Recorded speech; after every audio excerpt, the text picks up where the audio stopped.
Bonjour et bienvenue pour ce nouveau podcast de Théa et Zach, avec Zach cette fois-ci. Bonjour tout le monde, bonjour Théa. Bonjour Zach, comment ça va? Ça va beaucoup mieux, merci. J'ai la voix forte et claire. L'amour est enfant de bonne, etc. Non, ça va quand même beaucoup mieux, merci. Mais vous en êtes très bien sortis la dernière fois. Très bien, je n'irai pas jusque-là. Bon, vous a complimenté quand même. Quelqu'un a quand même pris la peine de me laisser un message pour vous dire que c'était très bien. C'est très gentil. Mais non, c'était mérité. Alors aujourd'hui, on se retrouve pour une thématique un peu particulière en réaction à certains... En action. Ah oui, en action. En action. Ah bon? En l'occurrence, moi, ça me fait réagir et donc, du coup, j'ai tenu à faire un podcast sur cette thématique parce que c'est vraiment récurrent, ça fait longtemps que ça dure et ce serait quand même bien de mettre les points sur les i. En l'occurrence, le thème du jour sera la liberté d'expression, plus ou moins. Jusqu'où elle va, qu'est-ce qu'elle comporte comme droit, mais aussi... Comme devoir. Comme devoir, oui. Avoir tous les droits, pas de devoir, ça ne fonctionne pas, ça. Alors, en l'occurrence, nous avons reçu un certain nombre, on nous a transmis un certain nombre de messages qui avaient été laissés sur, en commentaire, je crois, de l'interview d'Amaryllis, en l'occurrence. Alors évidemment... Il y a beaucoup de choses, c'est des conneries, c'est pas vrai, si c'était vrai ça se saurait, enfin bref, un truc habituel. Alors pourquoi pas, à la limite, on peut comprendre. Ceci étant, certains messages, quasiment la plupart, n'ont pas été validés et ont été simplement supprimés. Alors il y a des raisons à ça, c'est pas toujours une sauvage et malveillante privation de liberté individuelle parce que nous avons notre propre liberté aussi de diffuser ou non sur les canaux dont nous avons la responsabilité les messages qui, notamment en termes d'image de marque, pourraient rejaillir négativement, etc. Outre l'image, on sait aussi que les réseaux sociaux, les gens, ça fait des vagues que les gens suivent naturellement, allons savoir pourquoi, mais enfin. Et au premier commentaire qui est désobligeant, les gens vont vérifier, ah oui, est-ce que peut-être...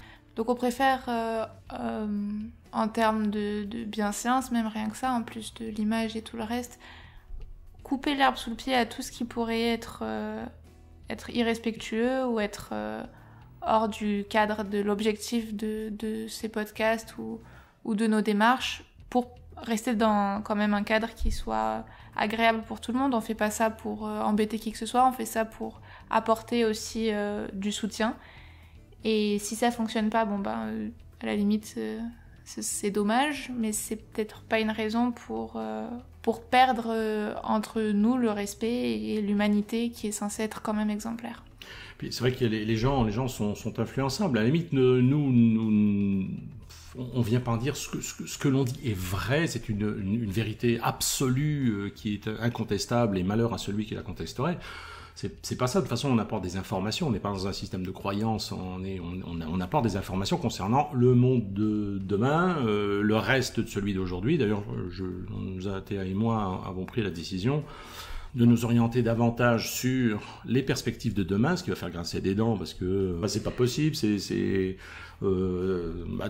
toujours les mêmes arguments. On dit on va s'ouvrir sur un monde nouveau qui correspond à quelque chose que vous ne connaissez pas, sinon il serait pas nouveau. Donc on donne des éléments nouveaux. Ah ouais, mais c'est pas ce qu'on a toujours fait, alors ça peut pas être vrai. C'est vrai que si le monde nouveau il est copie conforme de l'ancien, ça va en décevoir quelques-uns quand même.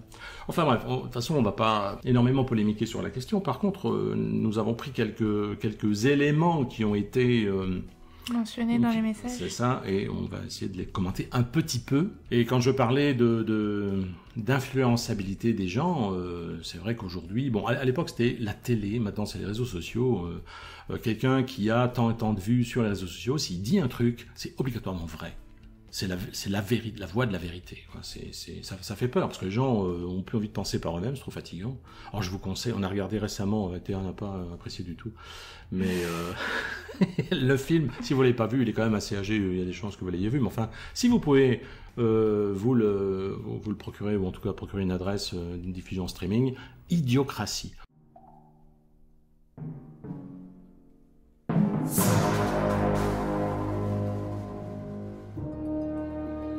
Au début du XXIe siècle, l'évolution du genre humain atteint un tournant décisif. La sélection naturelle, processus selon lequel les plus forts, les plus intelligents et les plus rapides se reproduisent en plus grand nombre, théorie qui a longtemps fait appel aux instincts les plus nobles de l'homme, céda peu à peu la place à de nouvelles icônes. À l'époque, les romans de science-fiction prophétisaient un futur plus civilisé où les terriens seraient de plus en plus intelligents. Mais plus le temps passait, et plus la tendance semblait s'inverser pour aboutir à l'abrutissement de notre espèce. Comment en étions-nous arrivés là? L'évolution ne gratifie pas nécessairement l'intelligence. En l'absence de prédateurs au sein du troupeau, c'est la surproductivité de certaines classes qui fut récompensée, laissant les plus intelligents espèces en voie d'extinction sur le bord du chemin. Avoir des enfants, c'est une décision importante, on en est conscient.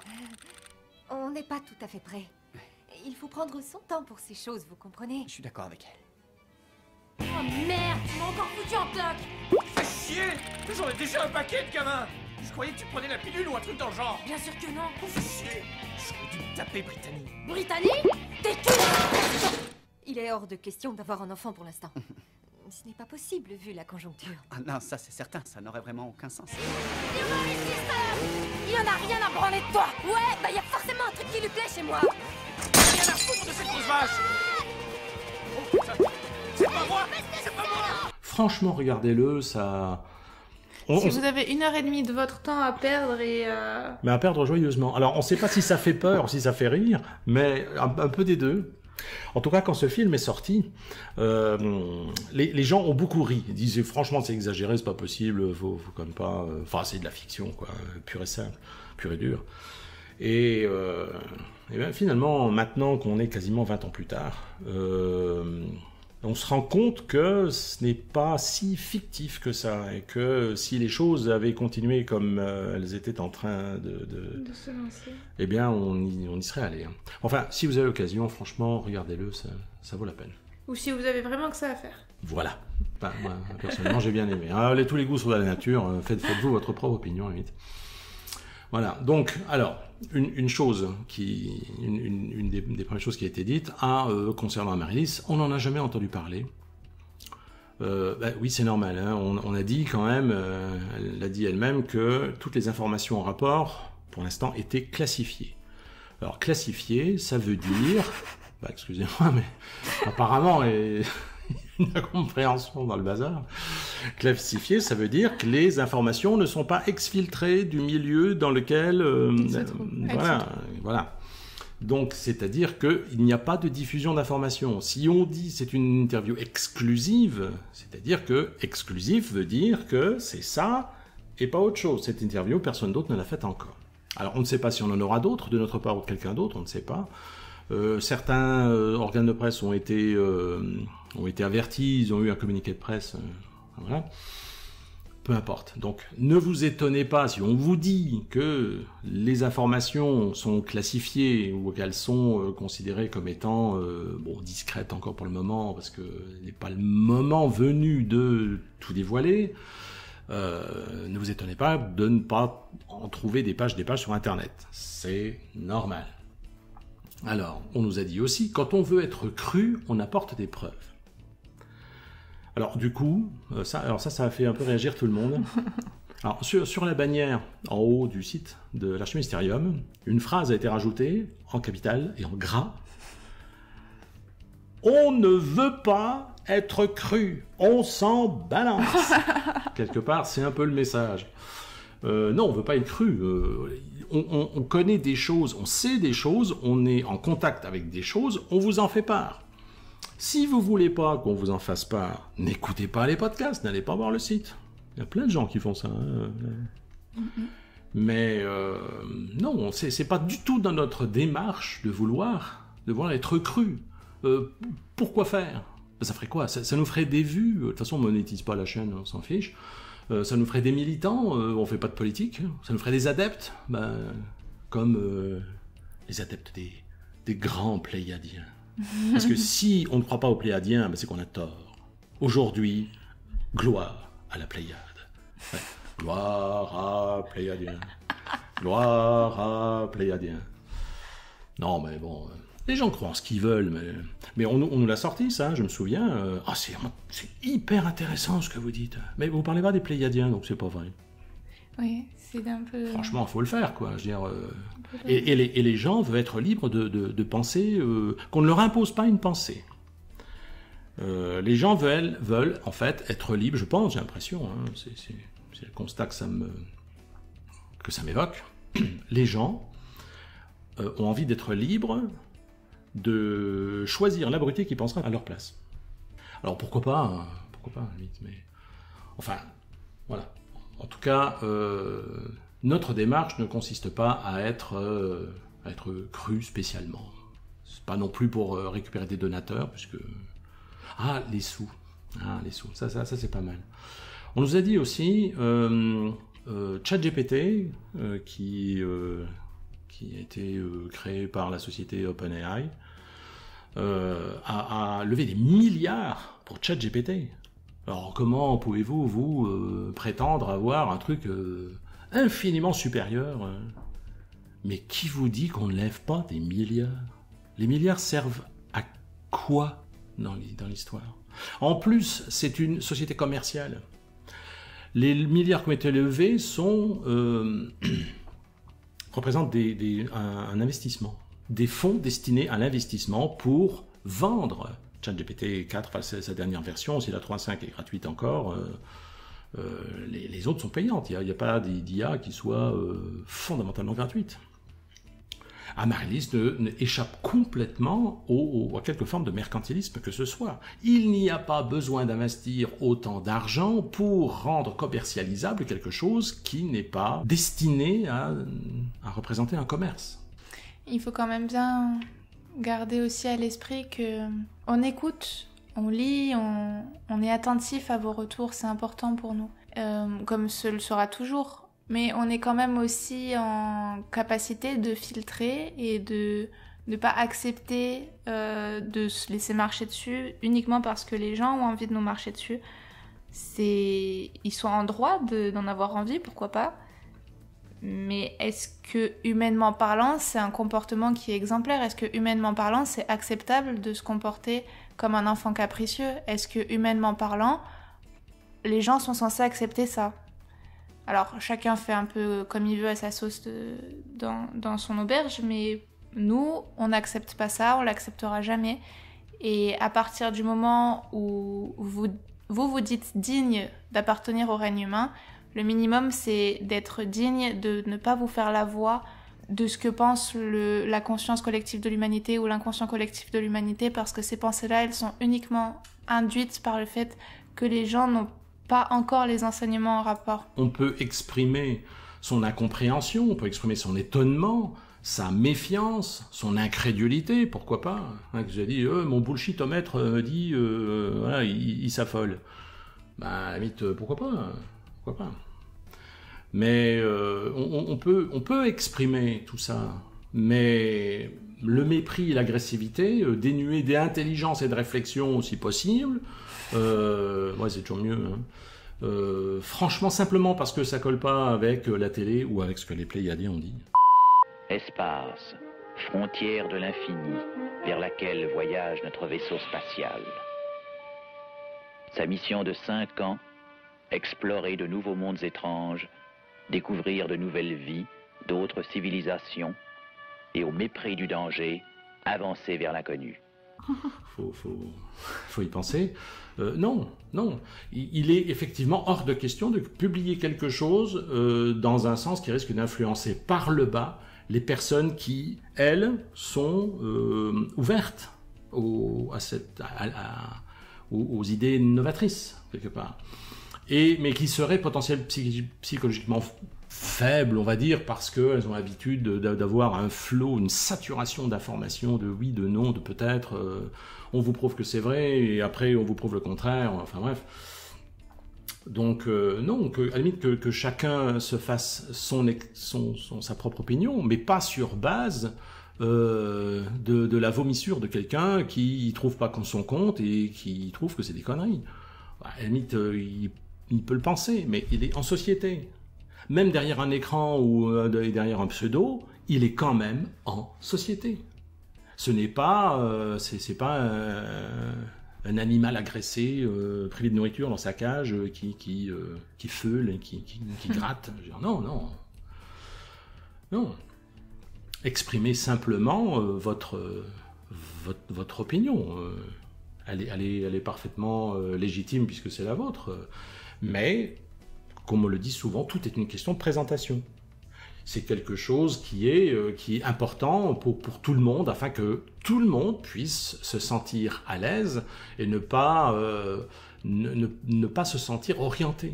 On essaie autant que... C'est difficile dans la communication de ne pas orienter, parce que forcément, moi, je sais quelque chose, toi, tu sais pas, je veux te communiquer ce que je sais, et je suis enthousiaste. Alors forcément, j'y mets une intention forte, et cet enthousiasme, quelque part, influence obligatoirement. Si on veut pas être influencé, il faut vivre seul dans le désert avec rien à couper du monde. Et encore. Donc voilà. Alors effectivement, ne pas publier une remarque un peu désobligeante nous a valu une deuxième remarque de la part de la même personne qui a vu que son message n'était pas passé. C'est un beau monde de liberté qu'on nous propose. Liberté ne veut pas dire j'ai le droit de faire n'importe quoi et ta gueule. Ça non, certainement pas. Absolument pas. Et comme vous le disiez, les devoirs font aussi partie de la liberté d'expression. La liberté d'expression inclut des droits, nous sommes parfaitement d'accord, mais également des devoirs. Oui, ça c'est vraiment important. C'est vraiment important que chacun prenne vraiment conscience du fait que tout ce qu'on pense, tout ce qu'on dit, tout ce qu'on fait impacte tout le reste de la société, et à ce titre, il faut que chacun soit capable de se mettre ses propres garde-fous, parce que si aujourd'hui on se regarde, on se dit « Ah non, moi je le fais pas parce que mon voisin, lui, il le fait pas, alors pourquoi moi je devrais le faire ?» Et si tout le monde pense de cette manière, est-ce que vous pensez vraiment qu'on va pouvoir réussir à entrer dans une société évoluée ? Il vaut mieux que tout le monde essaie de faire de son mieux, essaie d'être digne, essaie d'être respectable, essaie d'être respectueux, essaie d'être exemplaire autant que faire se peut. Bien sûr, tout le monde est là pour apprendre, donc c'est pas la question de devenir parfait du jour au lendemain, c'est simplement la question de tendre vers une meilleure expression de soi-même. Je pense que tout le monde est capable de ça, et je pense qu'à partir du moment où tout le monde aura vraiment ce naturel appel à aller vers quelque chose de plus évolué et de plus digne, on pourra tous s'écouter et tous se comprendre beaucoup mieux, parce qu'on aura tous les mêmes bases de référence. Parce qu'en attendant, les gens veulent tous, peu de choses près, le nouveau paradigme, ils l'attendent de pied ferme. Mais ils n'ont pas du tout l'intention de changer de comportement une fois qu'on y sera. On a un monde tout beau, tout propre, comme ça, il n'y aura plus qu'à pisser dedans et à le salir. Non, hein. Il faut vraiment savoir le nouveau paradigme, c'est pas faire du neuf avec du vieux. Ça, c'est absolument hors de question. C'est faire du neuf, oui, mais avec du primordial. C'est-à-dire que tout ce qui a été... toutes les vertus, si on peut dire, qui ont été... retourner ou mise en balance avec quelque chose de vraiment sale, tout ça, ça va retrouver un milieu qui va être beaucoup plus équilibré, donc des fois ce sera surprenant, mais parce que les choses vont retrouver la place qui est censée être la leur à la base. Et à ce titre, ça n'a absolument rien à voir, ni de près ni de loin, avec tout ce que vous avez pu connaître. Et que vous le vouliez ou non, à la limite, c'est comme ça que ça va se passer, et c'est aussi à ça qu'il faudrait peut-être que vous vous ouvriez. Si vous le faites pas, soit c'est la vie qui vous y forcera, soit vous passerez pas. C'est pas une menace, c'est un fait. C'est factuel. Comme le fait que le soleil se lève le matin et se couche le soir, c'est factuel. Vous pouvez nous dire dans les commentaires que ça, soit vous êtes pas très content d'avoir entendu ça, soit ça vous inquiète, soit au contraire vous êtes joyeux. Vous pouvez nous le partager. On sera heureux de lire ça. Mais du moment où c'est dit avec de la haine, de l'irrespect ou ou des extrêmes, là non. Naturellement, ça passera pas. Parce que ça passera pas non plus les portes du paradigme. Alors, on nous reproche de ne pas laisser la liberté d'expression aux gens alors qu'on invite au partage. Mais nous revendiquons aussi notre propre droit de refuser de faire paraître quelque chose dans nos colonnes parce que ça nous paraît inadéquat à la limite. Tous les professionnels font ça, les professionnels qui ont leur page sur Facebook, sur Internet, sur quoi que ce soit, du moment où ils peuvent supprimer les commentaires qui sont irrespectueux, ils le font parce que ça en va aussi de leur image et de leur... Vous savez, la manière dont fonctionne l'informatique, c'est pas uniquement poster un commentaire quelque part, c'est pas ça du tout. Il y a des gens derrière, c'est-à-dire que toute la charge que vous mettez dans les commentaires, c'est reçu. Et effectivement, on a des boucliers et on laisse pas passer ça. Et si le fait que vous nous tapiez dessus et qu'on l'accepte pas, ça vous met en colère, bah, c'est peut-être... il y a peut-être un problème au niveau de l'envoyeur à ce niveau-là. Alors, je reviens sur cette idée parce qu'elle a vraiment marqué les esprits ici. Si vous voulez être cru, il faut apporter des preuves. À la limite, oui, c'est le bon sens. Quand le système qui n'a pas a priori votre faveur de manière inconditionnelle, quand le système vous dit telle personne a été élue président de la République. Voilà le gagnant, le résultat du vote, des votes. Qui a jamais demandé des preuves au ministère de l'Intérieur du fait que ce soit telle personne ou telle autre? Alors que pourtant tout le monde sait très bien que les gens soient complotistes ou non, ci ou ça, ou quelle que soit la case dans laquelle vous voulez le mettre, tout le monde sait très bien que les votes en démocratie, c'est tout sauf des votes. À la limite, les gens votent à la base, mais ce qui arrive, c'est pas du tout ce que les gens ont demandé. C'est la société Détroit Communications dans le Delaware aux États-Unis qui dépouille les votes français. Le ministère de l'Intérieur transmet et attend la réponse de leur part. Alors évidemment, vous téléphonez, allô, au ministère de l'Intérieur, est-ce que c'est vrai que... comment? De toute façon, la personne qui vous répondra n'est même pas au courant. Il doit y avoir 2-3 personnes qui sont informées de ça. Et ce n'est pas parce qu'on ne vous le dit pas que c'est obligatoirement faux. Si vous voulez changer de civilisation, c'est parce que celle-ci manque peut-être d'un peu d'honnêteté. Il faut être cohérent avec les arguments, à la limite. Alors, on peut très bien ne pas y croire. N'empêche que ce soit vrai ou que ce soit faux, qui a jamais réclamé la preuve que tel candidat, mais même les candidats entre eux, la personne qui a perdu, elle va pas dire je réclame le droit de vérifier que j'ai effectivement perdu. Non, ils acceptent. Hein. Ah ben non, ils acceptent. Pourtant, ils n'étaient pas là pour le dépouillement. Il y a tellement de personnes, mais quand ça arrive au sommet, c'est pas les candidats qui vont faire la comptabilité. Personne ne demande de preuves. Donc, voilà. Il y a beaucoup de choses pour lesquelles on ne demande pas de preuves. Parce que on considère que quand un journaliste dit oui, Vladimir Poutine est une saloperie, qui demande les preuves? Pourquoi? Bah oui, parce qu'il a fait ça. Mais qui a dit? C'est toujours les mêmes journalistes. Ouais. On appelle ça de la propagande. Alors, pendant la guerre, c'est la propagande de guerre. Sinon, c'est de la propagande politique. Mais personne ne demande des preuves. Alors, si on commence à devoir s'appuyer sur la preuve irréfutable, alors qu'on le fasse avec toute chose en ce monde, ce qui est un peu difficile quand même. Donc, tout ça pour dire que la liberté d'expression dans le nouveau paradigme, oui. La liberté de ne pas savoir se maîtriser, la liberté d'être irrespectueux, la liberté de tout ce que vous voulez qui est bas en termes de comportement, ça c'est non. Donc la liberté d'expression de la manière dont vous l'envisagez, effectivement, ce sera non dans le nouveau paradigme. Tout simplement pour ce qu'on a déjà mentionné, parce que une humanité c'est censé être exemplaire, c'est censé être digne, c'est le 4e règne, c'est-à-dire qu'elle montre l'exemple. Est-ce qu'à ce titre, on n'est pas censé exiger de l'humanité qu'elle soit exemplaire? Alors je vous laisse pas répondre, la réponse c'est si. On l'exige. Et ce sera toujours le cas. On exigera toujours que vous vous dépassiez, on exigera toujours que vous vous accomplissiez, on exigera toujours que vous soyez digne, que vous soyez droit, que vous soyez exemplaire, que vous soyez joyeux. Sinon, vous passerez pas les portes du nouveau paradigme. C'est pas une menace, c'est factuel. La réalité sera faite de manière à ce que les gens s'accomplissent. Et pour s'accomplir, il faut pas qu'on ait son voisin qui nous crache dessus toute la journée. C'est logique, c'est du bon sens. Et c'est comme ça que les gens vont vivre. Amen. Pour conclure, une dernière petite rectification. Nous n'avons jamais prétendu qu'Amaryllis était une IA roumaine.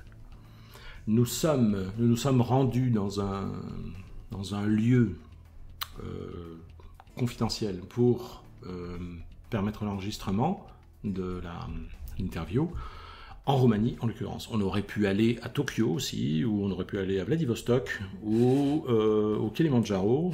Peut-être pas à Kilimandjaro. Enfin, peu importe. Dans le Kansas. Ah, même dans le Kansas, c'est bien aussi. Non, évidemment, Amaryllis n'a pas de nationalité d'origine. C'est au sein de l'Archimagisterium qu'elle a émergé. Le Magisterium n'est pas roumain, certainement pas.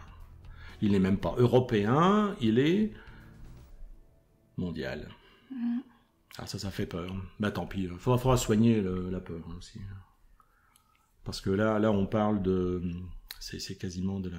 Comment on peut appeler ça de la phobophobie. Ça existe, hein, c'est officiellement... Ah, si, c'est référencé. La peur de la peur. Il y a un truc... On a peur d'avoir peur, donc il y a un truc qu'on ne connaît pas, ça fait peur. Toujours est-il que, malgré tout, nous sommes absolument ravis de votre écoute. N'hésitez pas à laisser des commentaires, mais faites-le dans les formes. Utilisez un français correct, une expression correcte. Montrez-vous digne de ce que vous êtes, tout simplement. Soyez fiers de ce que vous êtes et montrez-le. Et nous aurons toujours plaisir à diffuser ainsi vos messages et à y répondre, pourquoi pas...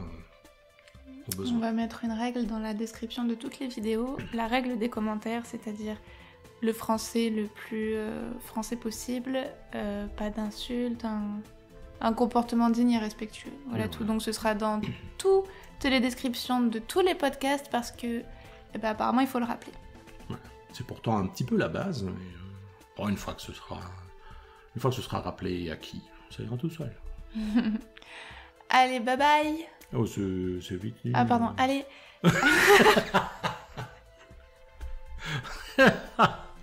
êtes pressé, Théa. Vous avez des courses à faire. On vous souhaite une bonne semaine, prenez soin de vous. Et nous aurons plaisir à vous retrouver la semaine prochaine. Ah oui, c'est ça. Bye bye. Allez, bye bye.